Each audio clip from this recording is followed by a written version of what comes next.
My parents demanded a house after years spent raising me. Then they moved out and passed it to my sister. So, I quit paying the mortgage and let the bank take it. When they blamed me, I said she never raised me. I'm 28, and for years, I worked my butt off in tech. I was living frugally, sharing an apartment with 2 roommates, pinching every penny I could. My parents, they were never poor, but they were never financially stable either. My dad, bless his heart, he was always jumping from job to job, sometimes laid off, always trying different things. They were perpetually teetering on that edge of being okay, and just barely scraping by, you know? My sister, Perry, she's 3 years younger than me, and man, she was always the favorite. They let her get away with anything. It was like she could do no wrong. She dropped out of high school, didn't have any plans for college, and just kind of floated through life, doing odd jobs here and there. Meanwhile, I was the responsible one. My parents always had these massive expectations for me, constantly hinting that I had to be the one to make it, because Perry, well, she wasn't going to. So, they stretched their savings thin, took out loans to put me through tech school. They made it abundantly clear this was my one shot, and they were counting on me. They'd tell me all the time how much they sacrificed, how they could have spent that money on themselves or saved it for retirement, but instead, they invested in my future. Honestly, back then, I didn't see anything wrong with it. I thought, yeah, they're just doing what good parents do. They want me to succeed. So, I kept my head down and worked hard, always thinking, one day, I'll pay them back and everything will be fine. After tech school, I landed a decent job. It wasn't anything groundbreaking, but it was enough to start saving and, more importantly, to chip away at those student loans. That was a huge weight off my shoulders. I'd send them some money whenever I could, not a ton, because I was still building my own life, but enough to help out. But every time I sent money, Dad would somehow weave in a reminder of their big sacrifices, subtly hinting that they deserved more. It was always those quiet comments like, "Don't forget where you came from," or "Remember who got you here." Real subtle, right? But trust me, I got the message. Then one night, I was home visiting for the first time in a while. We were at the dinner table, just talking, and out of nowhere, Dad starts complaining about still renting. He went on about the rent hikes, the noisy neighbors, how exhausting it was to move every few years. Then he looked straight at me, a look I'll never forget, and said, "We're just wondering when we can stop living on rent and finally settle down, you know?" I sort of laughed it off, thinking he was just venting, but then he dropped the bomb. "You should think about buying us a place, son. You're doing well now. We've done our part to get you here." I just sat there, my fork halfway to my mouth, blinking at him. Wait, what? It hit me then that they were absolutely dead serious. My mom chimed in, all sweet and supportive, saying it would mean the world to them. "A place we can call our own," she said. "You're the only one who can make that dream come true." In that moment, I felt completely trapped. They were both staring at me, and I had no idea what to say. On one hand, yeah, they did pay for my education and support me. But on the other hand, buying a whole house for them? I was barely starting my career. And here they were talking like I should already have enough saved up for their house, on top of all my own expenses. I tried to laugh it off again, saying, "Dad, I'm barely paying rent myself. I can't afford a house for me yet, let alone for you guys." But they just brushed it off with a smile, a knowing look that said they believed I'd figure it out eventually. Over the next few months, the hints kept coming. Every phone call, every visit, there was a comment. It would be so nice to settle down somewhere, or all we want is a small place, nothing big. And, of course, they'd follow it up with the usual reminders about their sacrifices, how they had no choice but to drain their savings for my school, how much they went without. I couldn't even argue with them. Everything they were saying was technically true. They had put everything into my future, and they did make sacrifices. But it started to feel like they weren't giving me a choice either. Like they were pushing me into a corner. Guilt was their weapon, and they wielded it perfectly. Eventually, I caved. After years of saving and cutting back, I managed to scrape together enough for a down payment. I wanted to do it for them, partly because I felt I owed them, but also because I desperately hoped it would finally put an end to the guilt trips. So, I bought them a house. Nothing extravagant, just a simple place in a quiet neighborhood. But it was theirs. I was still sharing an apartment, still living frugally, but I thought, this is a good thing. They'll finally be happy, and maybe now, they'll let me live my own life. For the first few months, they were thrilled. Every call was about how great the house was, how comfortable they felt, how proud they were to finally have a place to call home. They showed it off to friends and family. And for once, it seemed like the constant pressure was lifted. They had their house, and I was finally free to focus on my own goals. But as much as I thought it would create distance, it didn't.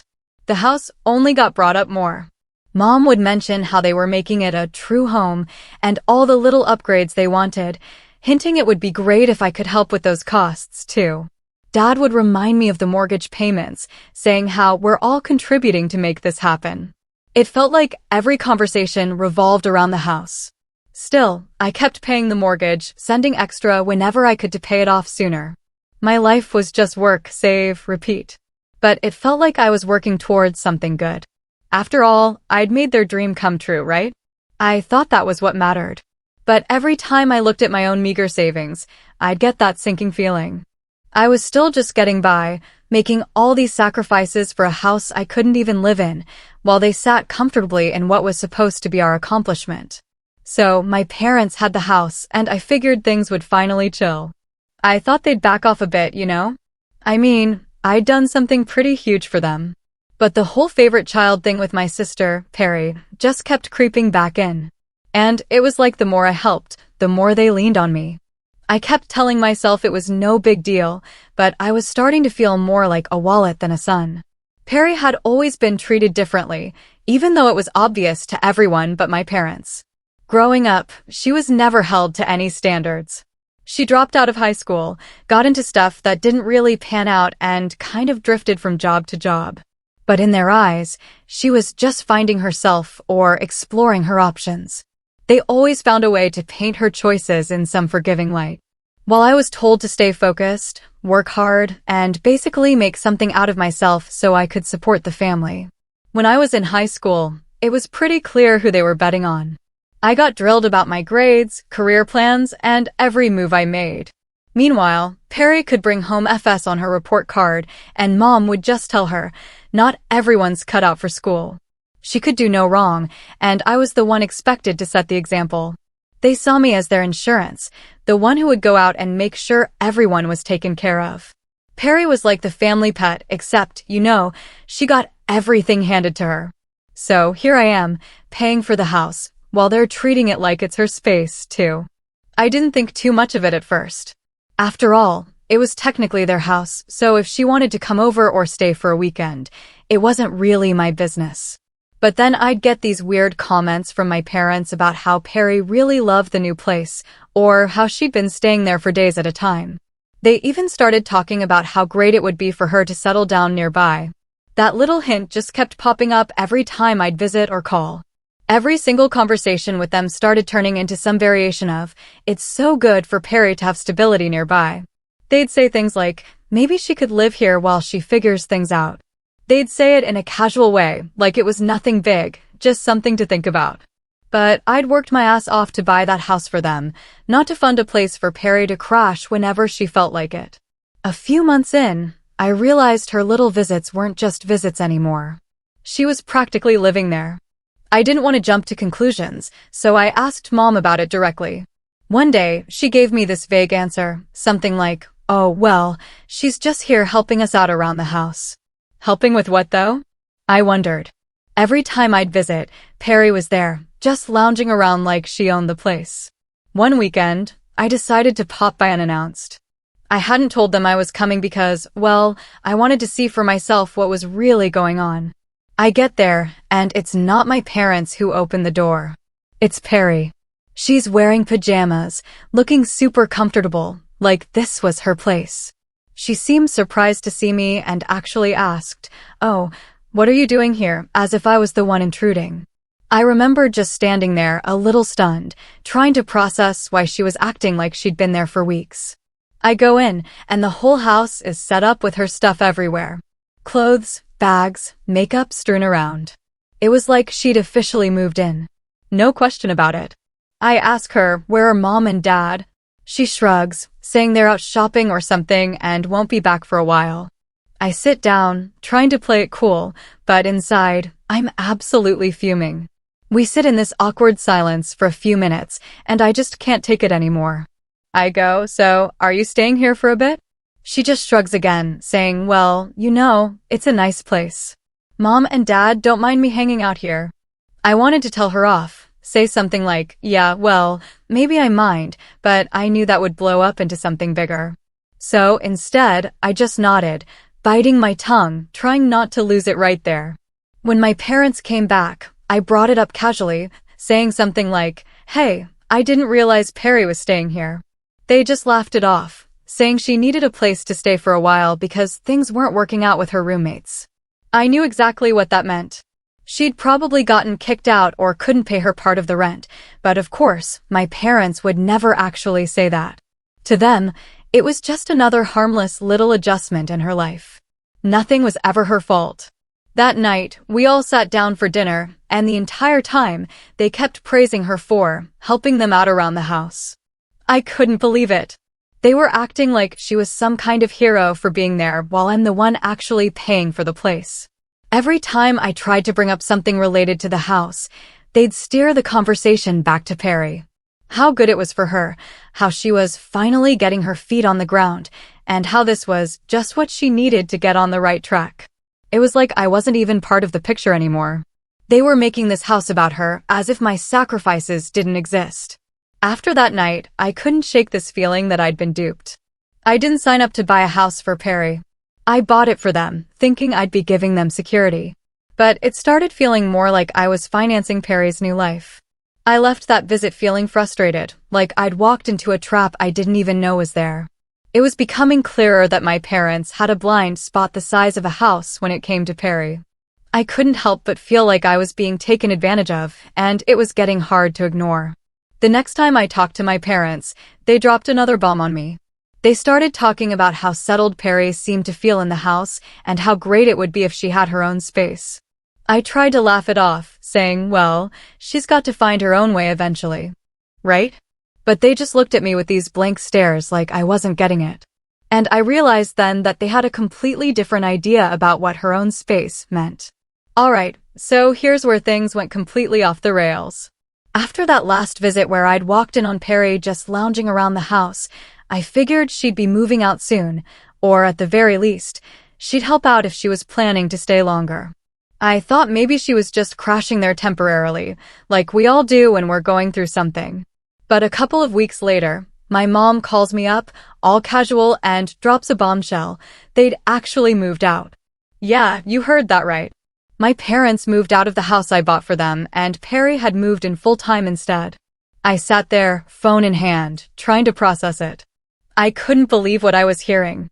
I mean, I bought that house specifically for my parents, thinking it would give them the stability and peace of mind they deserved. And now, out of nowhere, they just handed it over to Perry. No heads up, no conversation, just a casual announcement, like I'd have no problem with it. I asked, trying to keep my voice steady, why would you move out? This house was for you and Dad, not for Perry. My mom just laughed, brushing it off like it was no big deal. Oh, honey, we needed a fresh start. Besides, Perry needs the house more than we do right now. She's trying to get her life together, and having a stable place to live will help her a lot. She said it so matter-of-factly, like it was the most logical thing in the world. She's trying to get her life together. She explained, like that justified everything. She needs stability, especially if she's going to have a family someday. I was just sitting there, stunned, trying to wrap my head around what she'd just said. Stability? What about the stability I'd been working toward? What about all the sacrifices I'd made to make sure my parents had a decent home to live in? And now, out of nowhere, Perry was just taking over, and they hadn't even bothered to ask if I was okay with it. Finally, I asked them flat out, so, are you saying Perry's living there full-time now? And what about the mortgage? Who's paying for that? My mom's tone shifted, sounding almost defensive, like I was accusing her of something. Well, honey, you're doing well for yourself now, aren't you? It shouldn't be a big deal for you to keep paying a bit longer. Besides, she's family. There it was. The "you're doing well" line again. As if my hard work and all the sacrifices I'd made meant they had free access to whatever I'd built for myself. I tried to keep my cool, but it was like a slap in the face. I said, "Mom, this isn't what we agreed on. I bought that house for you and Dad, not for Perry to live rent-free while I cover the bills." She sighed, sounding exasperated, like I was the one being unreasonable. "We thought you'd understand. She's struggling, and she doesn't have the same opportunities as you. You've always been the responsible one, and we're just asking you to help a little longer." At that point, I was barely holding it together. Help a little longer? Mom, I'm paying for the entire thing. It's not a little help. I've been paying extra every month to get this paid off faster, thinking it was for your stability.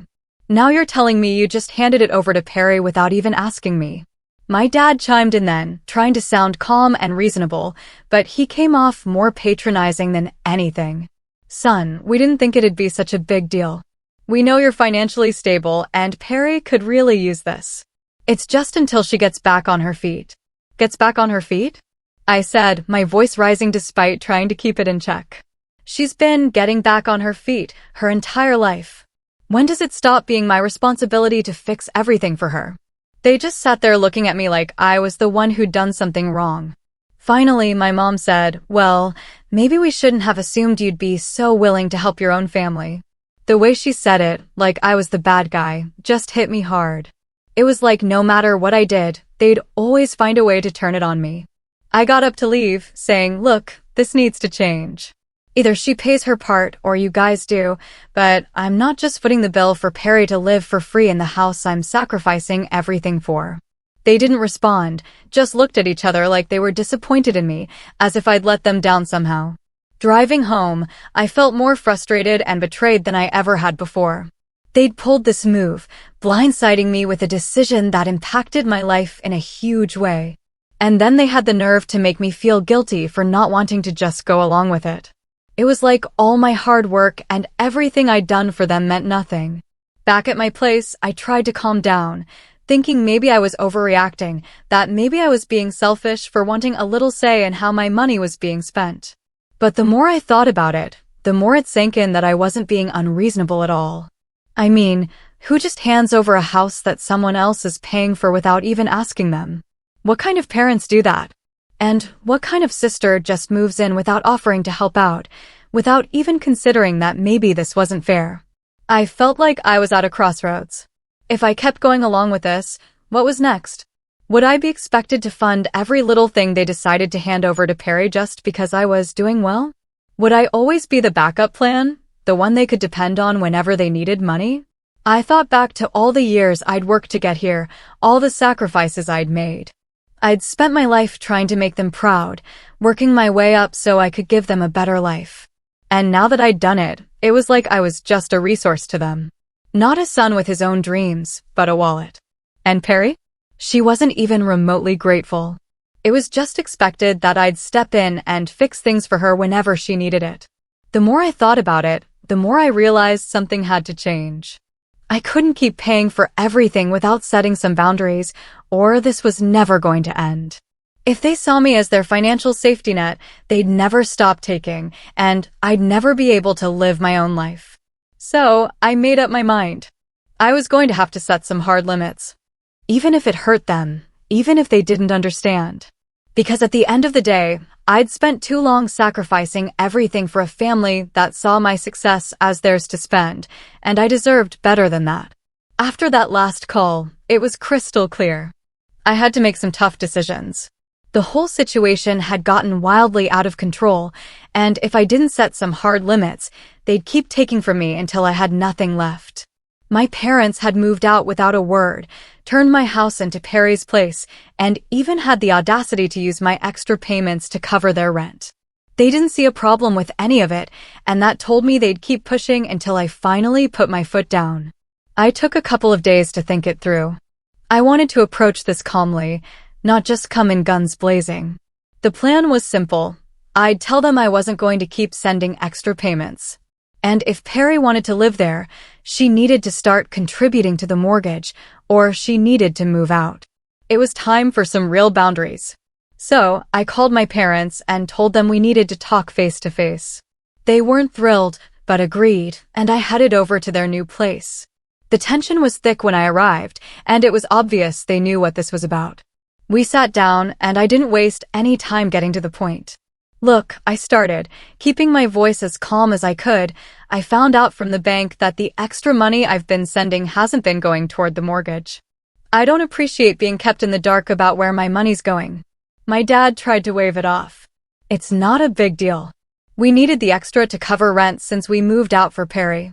You're doing well, we didn't think you'd mind. That "you're doing well" line again. I was so sick of hearing it.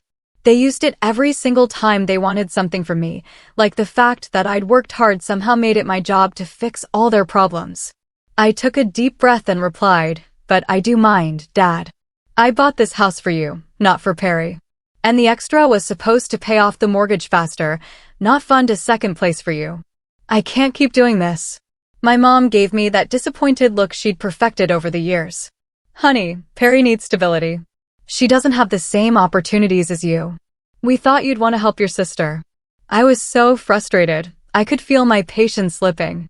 "Mom, I am already helping. I bought the house. I've been paying the mortgage. And I even sent extra. But Perry's an adult. If she wants to live there, she needs to contribute. This isn't fair to me." Dad shook his head, looking annoyed. "You're being selfish. We've done so much for you.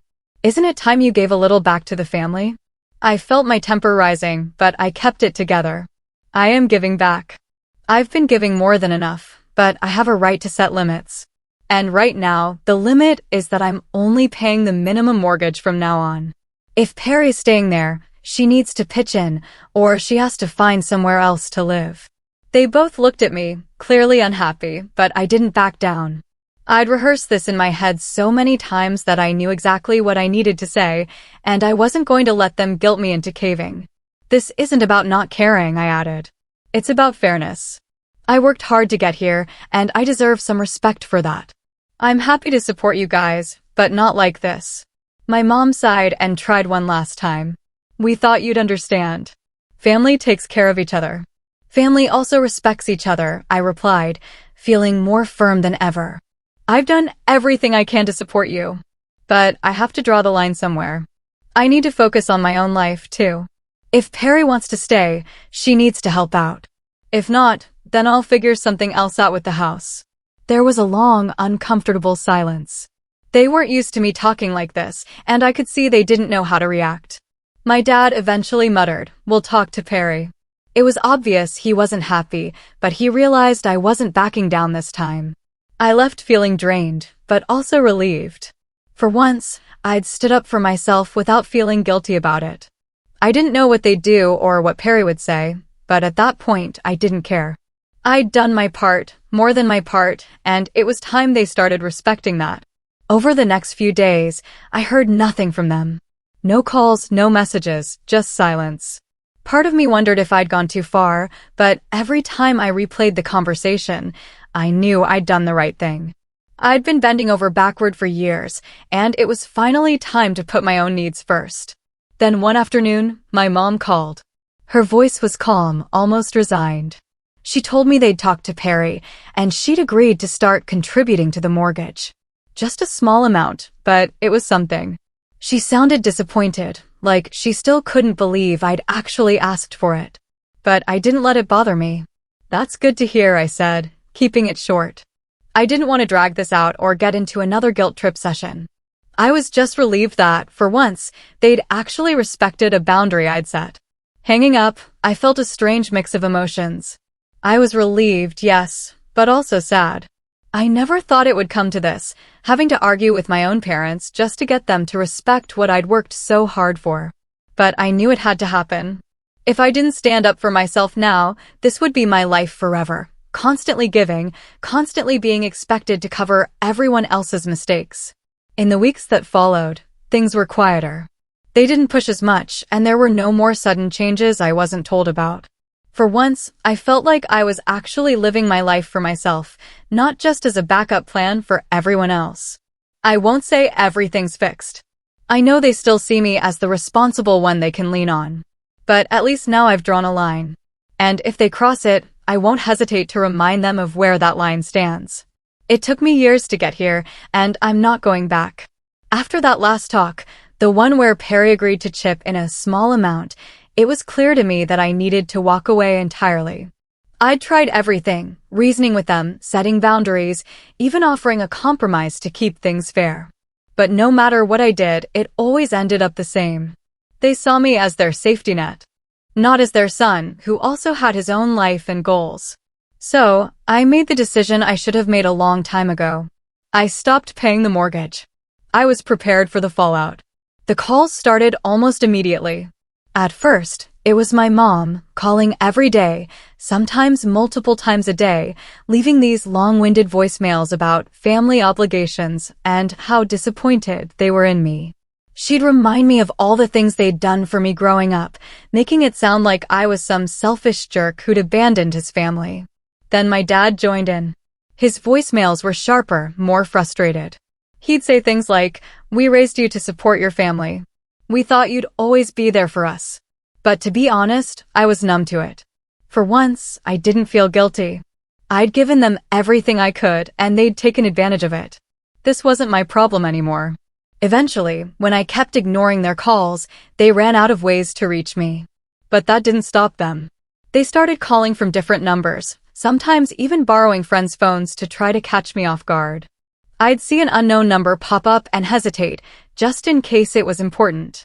But sure enough, it would be another voicemail from my mom going on about how family doesn't abandon each other, trying to guilt-trip me right back into covering the mortgage. But this time, I wasn't having it. I blocked every number I could recognize. And when new ones popped up, I blocked those too. I think what hit me the hardest was realizing that for them, this was normal. To them, family meant I'd endlessly give, no questions asked.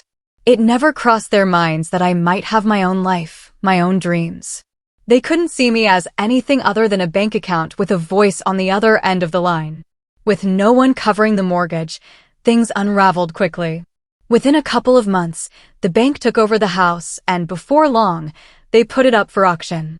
I'd been expecting it, but there was a part of me that felt the sting. This was supposed to be the home I'd given to my parents, the home I'd sacrificed so much for. But after everything, it wasn't really my loss. They decided Perry was entitled to it, and I wasn't going to keep throwing money into a place I no longer had a say over. I'd had enough. When the house sold, Perry and her husband had to move out because they had no way of paying for it themselves. The calls started coming from Perry, too, though by then I'd already blocked her number. I didn't want to hear her story. Didn't want to hear about how unfair it was that I was taking away her stability. She had been given every opportunity to step up, to help out, to at least take some responsibility. But she'd done none of that, and I wasn't going to listen to her whine about it. Then came the guilt-laden messages from my parents. Even after the house was gone, they didn't stop. They tried to make me feel like I'd betrayed them, calling me ungrateful and selfish, saying things like, "We never thought you'd just walk away from family." But to me, it felt like I'd done nothing but give to my family at the expense of my own life. All they saw was that the money had stopped flowing, and that was enough to make me the villain in their story. It didn't matter to them that I'd spent years sacrificing my own goals to support them, that I'd bought a house for them with money I could have used for myself. They didn't care that I was just trying to make a fair choice. To them, I'd become the bad guy the minute I started standing up for myself. Last I heard, my parents ended up renting a smaller place in a cheaper area. They couldn't afford to keep up the lifestyle they'd been used to, and Perry had to finally figure out a new plan for herself. From what I've gathered, my parents have had to make some cutbacks, but they're managing.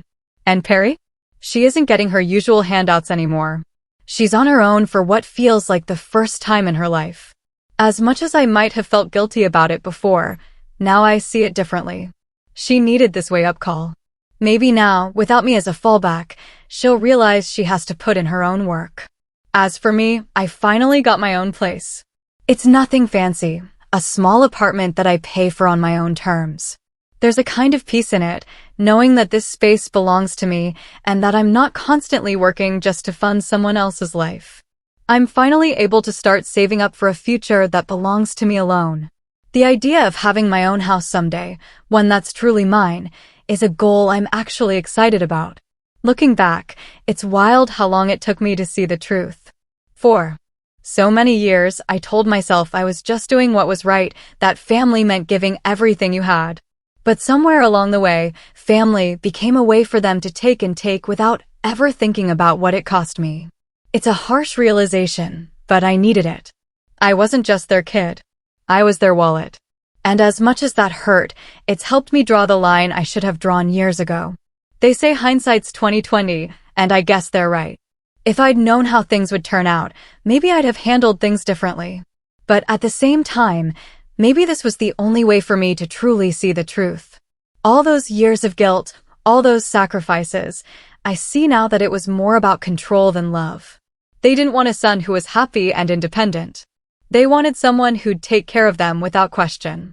I don't know if they'll ever come to terms with what's happened. For all I know, I'll always be the selfish son who abandoned his family when they needed him. But honestly, I'm okay with that. They can think what they want, believe whatever story makes them feel better, but at the end of the day, I know I did the right thing by walking away. Now I'm finally free to focus on myself. I'm saving up, making plans, building a life that doesn't revolve around bailing anyone else out. For the first time, my future feels like it's mine. And I can't even describe how good it feels to know that the things I work for will actually go toward my own life, not just get swallowed up by someone else's needs. It's taken me a long time to get here, but I don't regret it. If anything, I'm grateful I finally saw the truth and had the strength to make a change. Family should be about love and respect, not obligation and sacrifice. So, tell me, what would you have done in my shoes? Have you ever felt like your family saw you more as a resource than a person? I'd really love to hear your thoughts in the comments below.